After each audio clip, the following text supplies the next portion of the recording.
घोषणाओं की झड़ी ये फिर से इसलिए लगा रहे हैं कि फिर से ये ठगी कर सकें।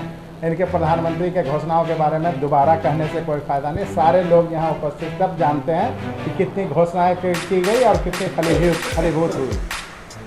इनके तमाम महत्वाकांक्षी घोषणाएं, सात नल जल योजना जो है आप कहते हैं परिवारवाद की बात, राहुल गांधी जी पर आरोप लगाते हैं। उनको आईना दिखाने वाला कोई नहीं है शायद, या उनके घर में आईना लगा हुआ नहीं है। उनको अपने चेहरे को देखना चाहिए।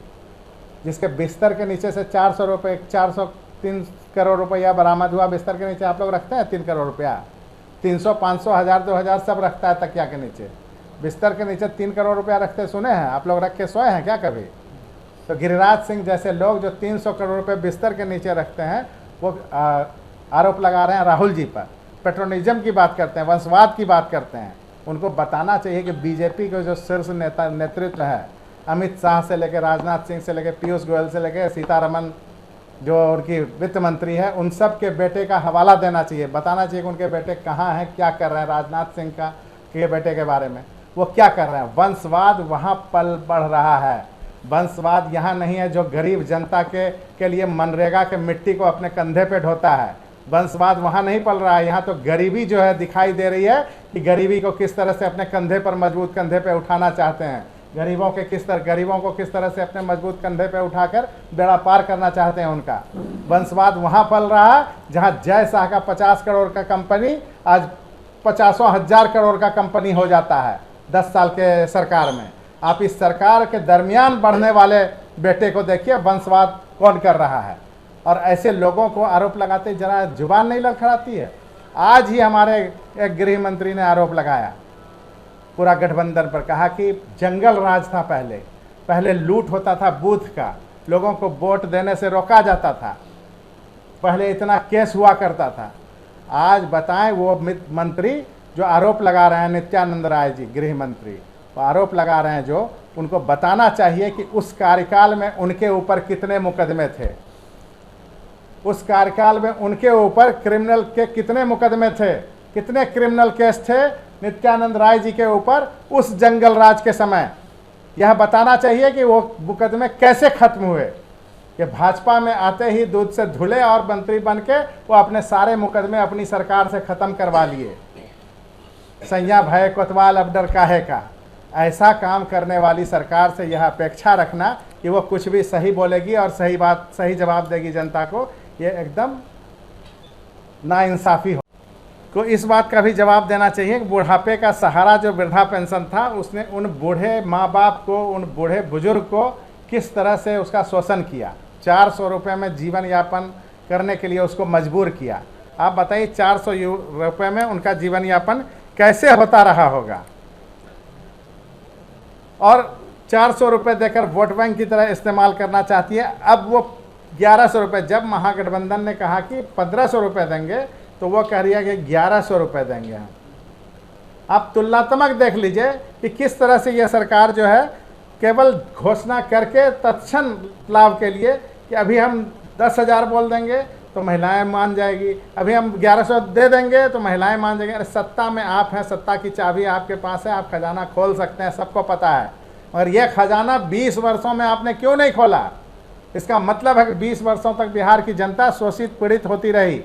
और वो जीविका दीदी हो, आंगनबाड़ी की सेविका हो, चाहे ममता दीदी हो, उनके लिए कब मानदेय बढ़ाया गया? उनके लिए मानदेय बढ़ाने का काम आपने कब किया और क्यों 20 साल से नहीं किया? जब आपके पास मांग करने गई आपने लाठी चार्ज किया, उसको लाठी दिया। आज जब महागठबंधन की सरकार ने कहा कि सबका मानदेय बढ़ाया जाएगा, आपने फटाफट निर्णय लेना शुरू कर दिया।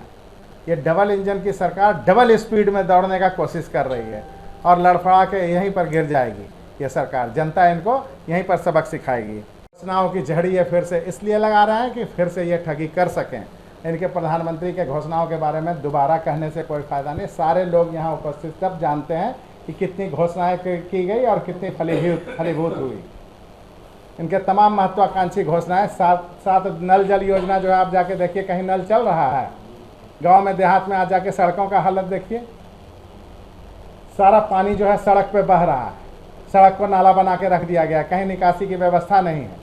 क्षेत्र में जाते हैं हम देखते हैं, ये एनटीपीसी पूरे इलाके को रोशन करने के लिए दिया गया था, उसके वेलफेयर का काम उसको जो करना चाहिए था समाज के अंदर वो नहीं कर रहा है।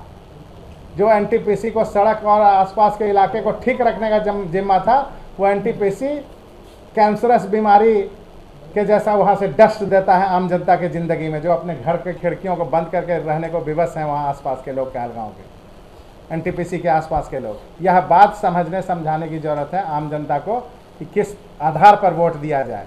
20 साल से आप जिस सरकार को झेल रहे हैं उससे पीछा छुड़ाने का वक्त आ गया है। आप लोग से यही निवेदन है कि इन बातों को लोगों तक पहुंचाने में हम लोग की मदद करें, क्योंकि एक तरह से लोकतंत्र की हत्या लगातार की जा रही है, चाहे एसआईआर के माध्यम से हो, चाहे मीडिया पर दबाव के माध्यम से हो।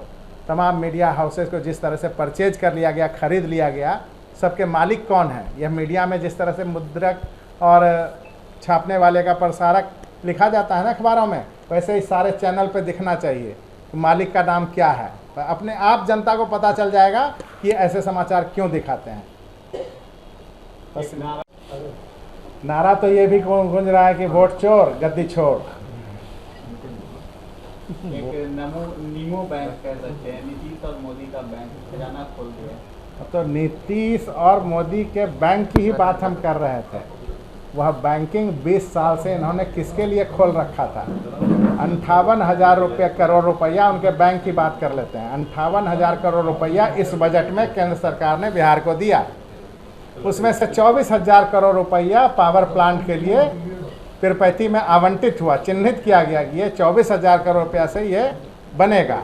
अब आप बताइए कि 10-20 एकड़ ज़मीन वहाँ अदानी को दे दिया गया, तो वो सरकार 24,000 करोड़ रुपया किसको देगी?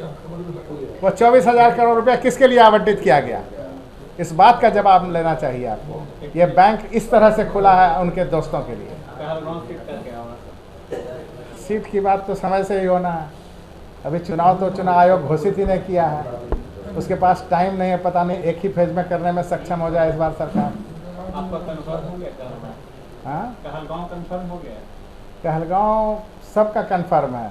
लोकतंत्र है, सबको मांगने का हक है, सब मांगते हैं।